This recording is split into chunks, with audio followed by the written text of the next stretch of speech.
When we learned about rational exponents, we started the day with learning how to simplify square roots. And when we were simplifying square roots, we might simplify something like the square root of 72.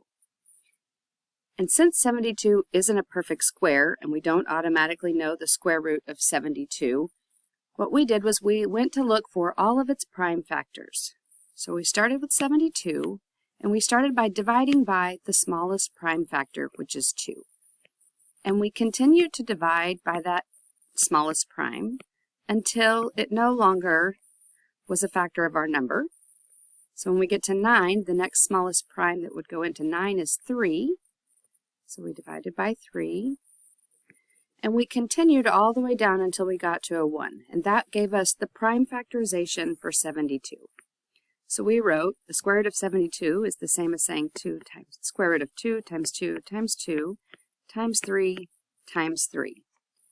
Once we did this, we looked for pairs of factors. 2 times 2 would give us 4, and that's a perfect square. That's something we can take the square root of.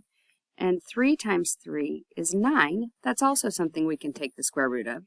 So this is like saying the square root of 4 times the square root of 2 times the square root of 9. The square root of 4 is 2. The square root of 9 is 3. And since 2 isn't a perfect square, it's going to stay inside. We can't take the square root of that. We know that the only operation we're working with here is multiplication, so we must need to multiply those numbers on the outside. 2 times 3 is 6, so 6 times the square root of 2. We moved from things like that to numbers that also had variables attached to them. So we might simplify the square root of 12x to the third. Made our list of factors. Found our prime factorization for 12 in the same way. And we wrote that out. That's 2 times 2 times 3.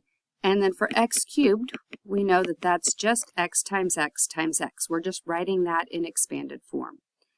And then again, we're going to look for pairs, because pairs give us those perfect squares. So 2 times 2 is 4. So we have 4 times 3. X times x is x squared. And we still have times x here on the end. So the square root of 4 is 2. And the square root of x squared is x. And since the 3 and the x are not perfect squares, they stay inside. So we get 2x times the square root of 3x.